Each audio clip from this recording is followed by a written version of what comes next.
Shalom Bapak Ibu Saudara sekalian. Apa yang Bapak Ibu rasakan ketika berada di penghujung tahun 2021 ini? Ada ucapan syukur, ada kelegaan, karena Tuhan masih mengizinkan kita hidup di tahun 2021 ini. Bapak Ibu sekalian kasih Tuhan, ketika tadi pagi dan juga sore hari ini saya datang ke gereja, saya sungguh bersyukur kepada Tuhan untuk pemeliharaan Tuhan secara pribadi di dalam kehidupan saya bersama istri. Kalau tahun 2020, mungkin saya mendengar tentang pandemi COVID-19, tapi rasanya itu masih jauh Bapak Ibu Saudara sekalian. Masih orang-orang yang jauh, yang tidak terlalu dekat dengan saya. Namun ketika masuk tahun 2021, saya mulai mendapatkan kabar orang-orang yang justru dekat dengan saya. Dengan adik kandung saya, kemudian rekan-rekan hamba Tuhan sendiri yang terkena COVID-19, lalu juga anggota-anggota jemaat, dan bahkan pelayanan-pelayanan pemakaman dari anggota jemaat yang terkena COVID-19. Berapa kali saya melayani. Dan kalau saya masih boleh tetap ada begitu ya di akhir tahun ini, itu semua hanya karena Ebenezer. Hanya karena sampai di sini Tuhan menolong. Dan inilah yang akan kita renungkan malam hari ini. Ebenezer, antara ketidaksetiaan dan kesetiaan. Mari Bapak Ibu Saudara sekalian kita membaca firman Tuhan dari kitab 1 Samuel pasal yang ke-7, ayat yang ke-2 sampai dengan ayat yang ke-14. Kita akan belajar dari sepenggal perjalanan kehidupan bangsa Israel. Sehingga kita bisa mengevaluasi kehidupan kita di tahun 2021, mempersiapkan masuk tahun 2022 dengan mengenal Tuhan yang kita sembah. 1 Samuel 7 ayat yang kedua sampai dengan yang ke-14, silakan Bapak Ibu Saudara sekalian, baik yang di gereja maupun yang di rumah, memperhatikan dari Alkitabnya, saya akan bacakan buat kita sekalian. Sejak saat tabut itu tinggal di Kiryat Yearim, berlalulah waktu yang cukup lama, yakni 20 tahun, dan seluruh kaum Israel mengeluh kepada Tuhan. Lalu berkatalah Samuel kepada seluruh kaum Israel demikian, jika kamu berbalik kepada Tuhan dengan segenap hati, maka jauhkanlah para allah asing dan para asitoret dari tengah-tengahmu dan tujukanlah hatimu kepada Tuhan dan beribadalah hanya kepadanya. Maka ia akan melepaskan kamu dari tangan orang Filistin. Kemudian orang-orang Israel menjauhkan para Baal dan para asitoret dan beribadah hanya kepada Tuhan. Lalu berkatalah Samuel, kumpulkanlah segenap orang Israel ke Mispa, maka aku akan berdoa untuk kamu kepada Tuhan. Setelah berkumpul di Mispa, mereka menimba air dan mencurahkannya di hadapan Tuhan. Mereka juga berpuasa pada hari itu dan berkata di sana, kami telah berdosa kepada Tuhan. Dan Samuel menghakimi orang Israel di Mispa. Ketika didengar orang Filistin bahwa orang Israel telah berkumpul di Mispa, majulah raja-raja kota orang Filistin mendatangi orang Israel. Serta didengar orang Israel demikian, maka ketakutanlah mereka terhadap orang Filistin. Lalu kata orang Israel kepada Samuel, janganlah berhenti berseru bagi kami kepada Tuhan Allah kita, supaya ia menyelamatkan kami dari tangan orang Filistin itu. Sesudah itu Samuel mengambil seekor anak domba yang menyusu, lalu mempersembahkan seluruhnya kepada Tuhan sebagai korban bakaran. Dan ketika Samuel berseru kepada Tuhan dan bagi orang Israel, maka Tuhan menjawab dia. Sedang Samuel mempersembahkan korban bakaran itu, majulah orang Filistin berperang melawan orang Israel. Tetapi pada hari itu Tuhan mengguntur dengan bunyi yang hebat ke atas orang Filistin dan mengacaukan mereka, sehingga mereka terpukul kalah oleh orang Israel. Keluarlah orang-orang Israel dari Mispa, mengejar orang Filistin itu dan memukul mereka kalah sampai hilir Betkar. Kemudian Samuel mengambil sebuah batu dan mendirikannya antara Mispa dan Yesana. Ia menamainya Ebenezer katanya, sampai di sini Tuhan menolong kita. Demikianlah orang Filistin itu ditundukkan dan tidak lagi memasuki daerah Israel. tangan Tuhan melawan orang Filistin seumur hidup Samuel. Dan kota-kota yang diambil orang Filistin daripada Israel kembali pula kepada Israel. Mulai dari Ekron sampai Gad, dan orang Israel merebut daerah sekitarnya dari tangan orang Filistin. Antara orang Israel dan orang Amori ada damai. Demikian jauh pembacaan firman Tuhan. Berbahagia setiap kita yang membaca, merenungkan, dan melakukannya di dalam hidup kita hari demi hari. Bapak Ibu saudara sekalian kasih Tuhan, bagi sebagian kita mengenal Ebenezer itu sebagai sebuah kota kemenangan. Namun tahukah saudara, sekitar 20 tahun lebih sebelum Ebenezer itu dikenal sebagai kota kemenangan, itu adalah sebuah kota kenangan pahit bagi bangsa Israel. Kalau Bapak Ibu saudara sekalian mau mundur sedikit 2 pasal dari pasal 7 ini di pasal yang keempat, maka kita akan melihat perjuangan bangsa Israel. Peperangan bangsa Israel dengan bangsa Filistin ini merupakan peperangan yang cukup panjang. Di awal peperangan itu bangsa Israel dengan semangat melawan bangsa Filistin. Namun di peperangan yang begitu sengit, bangsa Israel itu dikalahkan dengan 4.000 orang tewas. Saudara, ketika bangsa Israel kemudian merasa sedih karena kekalahan yang mereka alami, para tua-tua berpikir, apa yang membuat mereka kalah?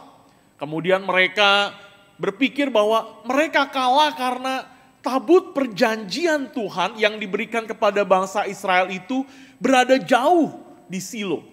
Akhirnya para tua-tua itu menyuruh beberapa orang untuk membawa tabut perjanjian di Silo itu datang ke medan pertempuran bangsa Israel.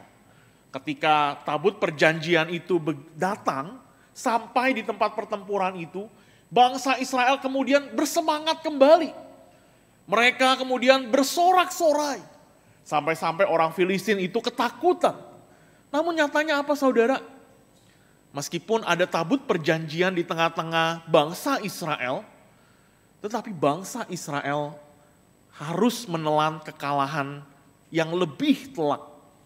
Kalau sebelumnya hanya 4.000 orang yang meninggal, justru ketika tabut perjanjian yang dianggap oleh bangsa Israel itu bisa menolong mereka tewas tambahannya 30.000 orang. Bukannya menang tetapi makin kalah. Bapak Ibu saudara sekalian, bangsa Israel memiliki konsep yang salah tentang peperangan yang mereka hadapi. Mereka menghormati tabut perjanjian yang diberikan Tuhan kepada bangsa Israel. Tetapi mereka tidak meminta pertolongan Tuhan. Bangsa Israel lebih menunjukkan hatinya kepada benda yang mati, yaitu tabut perjanjian. Tetapi mereka tidak berseru meminta pertolongan kepada Tuhan di dalam perjuangannya melawan orang Filistin. Bapak sekalian, orang Israel memiliki pemahaman yang salah. Mereka mengkotakkan Allah seakan-akan Allah itu seperti manusia yang kalau jauh itu tidak bisa menolong. Sehingga mereka menggunakan tabut perjanjian itu. Saudara, bukankah kadang-kadang saya melihat di dalam kebudayaan di Minahasa, begitu ya, Manado, ada hal-hal yang demikian.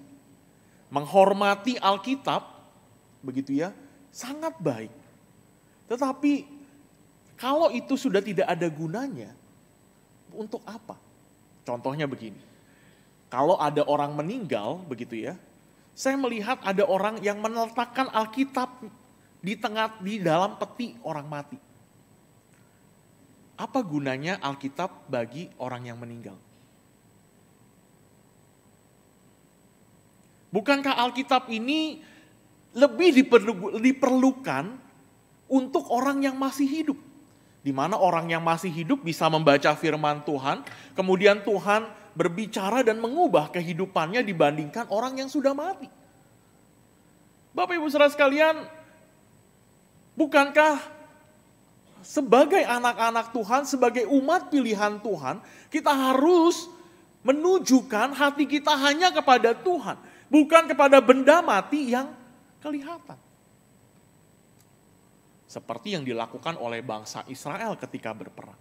Dan pemahaman yang salah ini Bapak Ibu Saudara sekalian sedikit demi sedikit kemudian membuat bangsa Israel memiliki hati yang tidak setia kepada Tuhan, menjauh daripada Tuhan. Kalau kita baca tadi di pasal yang ke-7, tabut perjanjian itu sebelumnya sudah direbut oleh bangsa Filistin. Dan banyak peristiwa-peristiwa ajaib yang Tuhan kerjakan di tengah-tengah bangsa Filistin itu. Sampai akhirnya bangsa Filistin mengatakan, kami tidak mampu.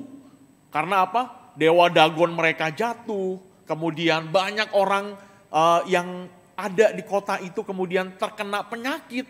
Akhirnya mereka katakan, kembalikan tabut perjanjian itu kepada bangsa Israel. Namun Bapak Ibu Saudara sekalian, setelah lewat 20 tahun, tabut perjanjian itu ada di tengah-tengah bangsa Israel, dengan pemahaman yang salah, sedikit demi sedikit membuat bangsa Israel hatinya tidak setia kepada Tuhan. Di dalam bagian ini pasal yang kedua dan yang ketiga dikatakan bangsa Israel itu apa? Menyembah Baal, menyembah berhala dan para Asitoret di tengah-tengah mereka. Saudara yang dikasihi Tuhan, pemahaman yang salah tentang Allah membawa praksis atau tindakan yang salah di dalam kehidupan setiap kita. Banyak orang Kristen yang mengaku percaya kepada Tuhan, tetapi justru mereka menganggap bahwa kekayaan itu menjadi tanda bahwa Tuhan berkenan kepada kehidupannya. Kalau usahanya mulai berturun, dia mulai bertanya kepada Tuhan, kenapa? Apakah Tuhan tidak lagi menyertai saya? Kesehatan menjadi tanda bahwa Tuhan memberkatinya, berkenan kepadanya. Bapak Ibu Saudara sekalian, mungkin kita di zaman ini tidak seperti bangsa Israel yang menyembah berhala atau Asitoret. Tetapi di dalam kehidupan kita di zaman modern ini banyak berhala-berhala lain yang membuat kita jauh daripada Tuhan. Yang membuat kita tidak setia kepada Tuhan. Saudara yang dikasihi Tuhan, di akhir tahun 2021 ini, mari kita gunakan satu momen untuk kita berdiam diri sejenak di hadapan Tuhan. Memohon Tuhan berbicara kepada setiap kita. Apakah ada di sepanjang tahun 2021 ini ada pemahaman kita yang salah tentang Allah atau ketidaksetiaan kita kepada Tuhan? Mungkin sepanjang pandemi ini kita terus-menerus mengeluh kepada Tuhan. Kenapa Tuhan? Sampai kapan pandemi ini berlalu? Kemudian ketika usaha kita menurun, kesehatan kita menurun, orang yang kita kasihi pergi, kita kemudian menjadi kecewa kepada Tuhan dan kita mulai mempertanyakan kesetiaan Tuhan kepada kita. Padahal yang tidak setia bukan Tuhan, tetapi kita. Saudara, dalam bagian firman Tuhan lain diingatkan, bukan tangan Tuhan yang kurang panjang untuk menolong setiap kita. Dan juga bukan telinga Tuhan kurang tajam untuk mendengar doa kita. Tetapi yang menjadi penghalang antara kita dengan Tuhan itu apa? Dosa kita. Bapak Ibu Saudara sekalian, meskipun kita mengaku sebagai anak Tuhan, sepanjang kehidupan kita, kita masih terus berjuang untuk hidup seturut dengan firman Tuhan. Masih ada dosa-dosa yang kemudian menggerogoti kita, yang mencoba menarik kita untuk jatuh. Mari kita gunakan momen di akhir tahun ini untuk berhenti sejenak. Untuk mengevaluasi kehidupan kita. Apakah ada hal-hal yang seperti dilakukan oleh bangsa Israel yang kita lakukan di dalam bentuk yang berbeda. Sehingga ketika kita masuk tahun 2022, kita memohon Tuhan menolong kita untuk tidak melakukan dosa dan kesalahan yang sama. Di tahun 2022 kita semakin hari semakin serupa dengan Tuhan. Tidak seperti bangsa Israel. Bapak sekalian, Ebenezer menjadi kota kenangan yang pahit bagi bangsa Israel. Karena ketidaksetiaan bangsa Israel kepada Tuhan. Namun saudara dikasih Tuhan, Ebenezer yang tadinya adalah kota kenangan yang pahit, dipakai Tuhan untuk menunjukkan kesetiaan Tuhan kepada bangsa pilihannya. Di dalam bagian ini ketika Tuhan mengirim Samuel untuk mengingatkan bangsa Israel, untuk menjauhkan berhala-berhala, menjauhkan para allah asing dan Asitoret, dan hanya beribadah kepada Tuhan. Dan ketika bangsa Israel mendengar apa yang disampaikan, apa yang dinasehatkan oleh Samuel, Tuhan menyatakan mujizatnya. Bapak-Ibu sekalian, 20 tahun lebih bangsa Israel itu berperang melawan Filistin dan tidak pernah menang.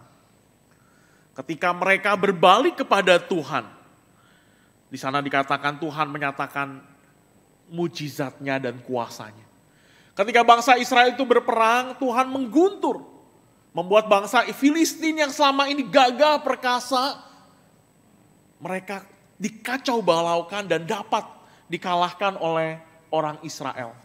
Dan bukan hanya dikalahkan, tapi juga diusir jauh keluar, dan kota-kota yang dahulu direbut oleh orang Filistin direbut kembali oleh orang Israel.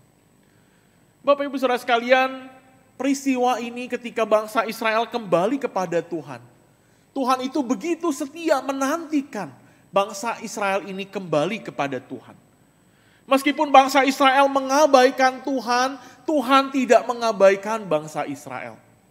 Meskipun bangsa Israel tidak setia kepada Tuhan, Tuhan tetap setia menanti bangsa Israel kembali kepadanya. Saudara yang dikasihi Tuhan, kalimat sampai di sini Tuhan menolong itu adalah sebuah kalimat yang pasti. Tidak ada satupun di dunia ini yang sepasti firman Tuhan bahwa sampai di sini Tuhan menolong. Bukankah ini yang juga yang dinyatakan Tuhan ketika peristiwa Natal 2000 tahun yang lalu?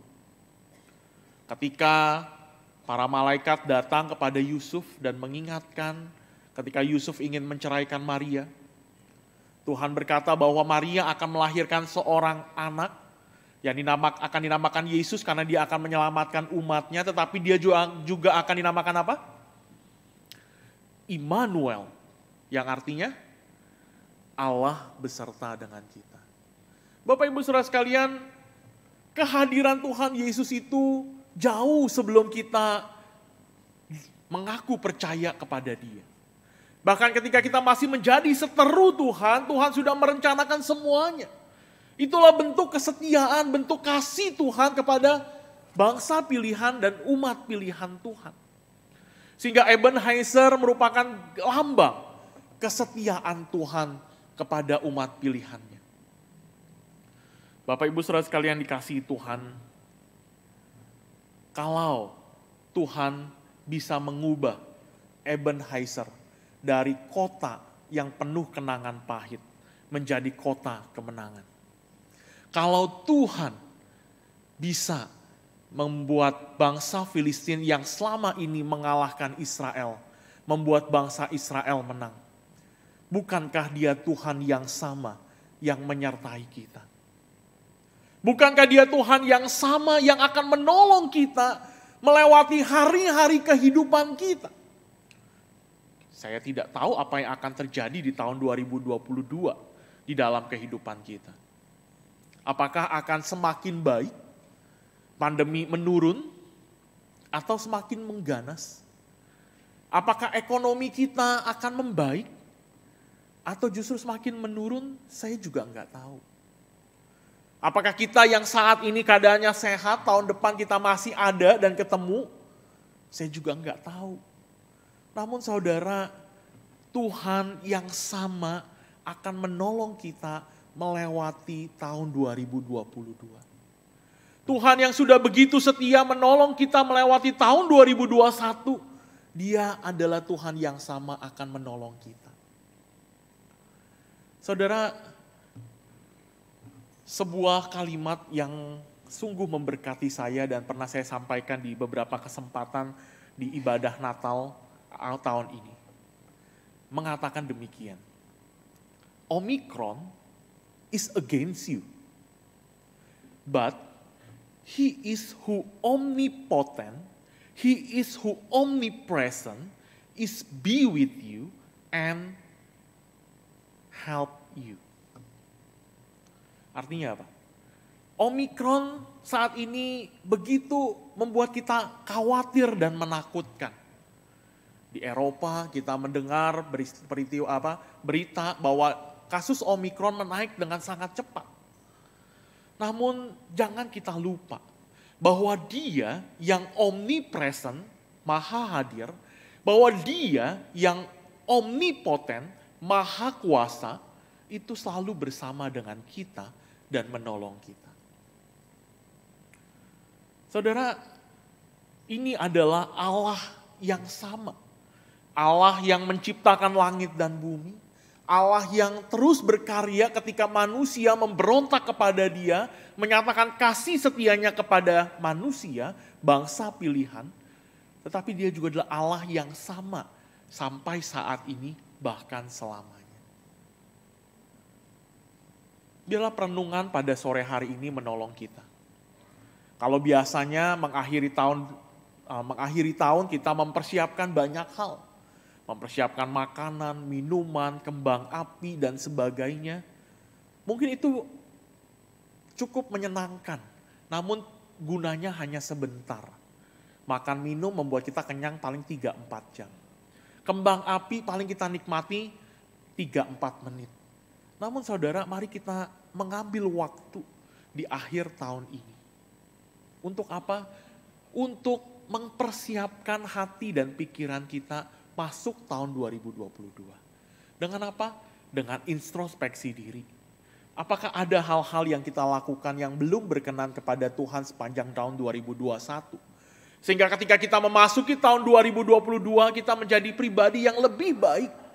Pribadi yang menyenangkan hati Tuhan, yang menyerupai Tuhan. Kita tidak lagi dikuasai oleh kehendak kita, oleh prasangka buruk kita terhadap orang lain tentang pikiran-pikiran negatif kita. Tetapi kita hanya melakukan kehendak Tuhan. Selain introspeksi di akhir tahun ini, mari kita juga bersyukur kepada Tuhan. 2021 bukan tahun yang mudah kita boleh lewati. Itu semua karena pertolongan Tuhan. Kalau Bapak Ibu Saudara sekalian mengikuti persekutuan doa pagi ya, beberapa waktu yang lalu, beberapa saudara-saudara kita, para survivor dari COVID-19, mereka menyatakan syukur karena Tuhan selalu mengirimkan orang-orang untuk menolong, orang-orang untuk memperhatikan. Dan saya rasa kita pun mengalami pertolongan Tuhan, kesetiaan Tuhan yang berbeda-beda. Sudahkah kita mengucap syukur akan hal itu?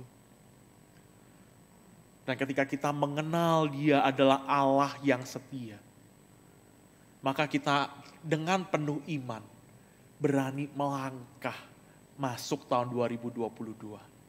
Karena apa? Karena kita tidak berjalan sendirian. Karena kita berjalan bersama dengan Tuhan. Saya mengajak kita semua boleh mengambil waktu untuk menundukkan kepala secara pribadi. Mari kita coba berbicara, memohon Tuhan memberikan kita kepekaan. Hal apa sih Tuhan yang selama tahun 2021 ini masih tidak berkenan di hadapan Tuhan? Mungkin ego kita, mungkin kemarahan kita, mungkin kekhawatiran kita. Kita berdoa mohon ampun kepada Tuhan, sambil kita juga mohon Tuhan menolong kita. Agar ketika memasuki tahun 2022, kita tidak melakukan hal yang sama. Hati, pikiran, perbuatan kita hanya ditujukan kepada Tuhan. Hati kita diarahkan untuk setia dan beribadah kepada Tuhan.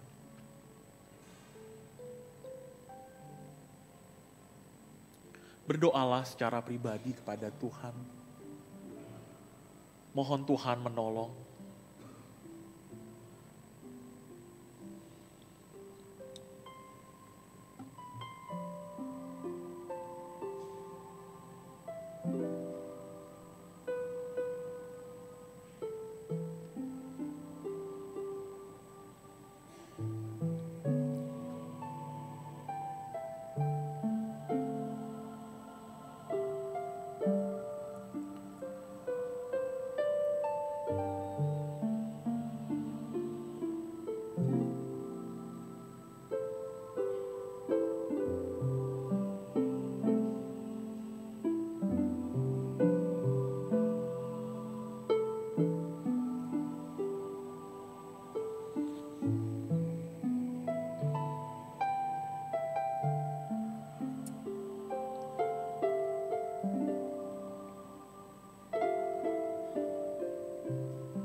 Bapa dalam kerajaan surga, tolong kami ya Tuhan. Jangan biarkan malam ini berlalu begitu saja seperti malam-malam sebelumnya.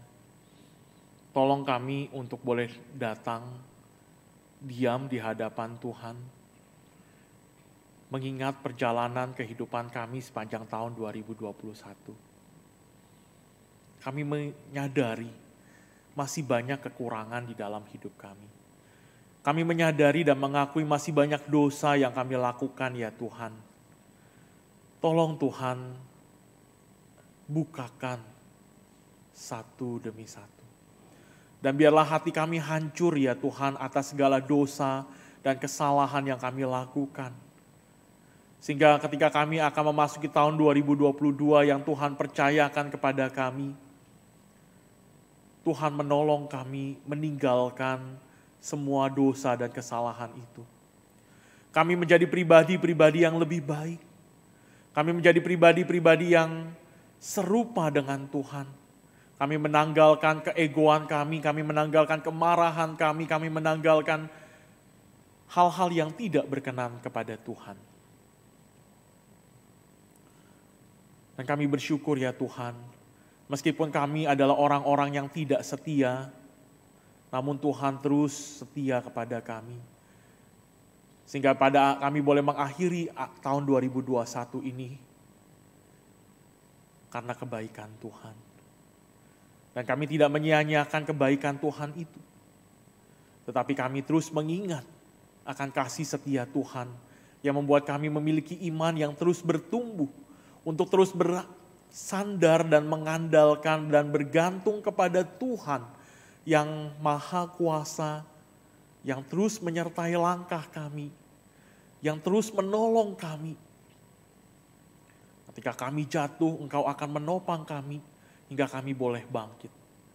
Ketika kami bersedih, Tuhan menghapuskan air mata kami dan menggantikannya dengan penuh damai sejahtera dan sukacita.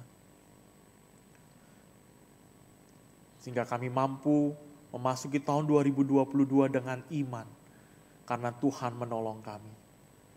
Terima kasih ya Tuhan, untuk pelajaran yang kami boleh dapat dari bangsa Israel ketika melawan Filistin. Ketika Tuhan menyatakan kesetiaan kepada kami. Sehingga kami pun mau meneladani Tuhan, untuk terus setia, dan hanya beribadah, hati, pikiran, dan hidup kami hanya bagi Tuhan. Di dalam nama Tuhan Yesus Kristus Allah kami yang hidup, kami berdoa dan kami bersyukur. Amin.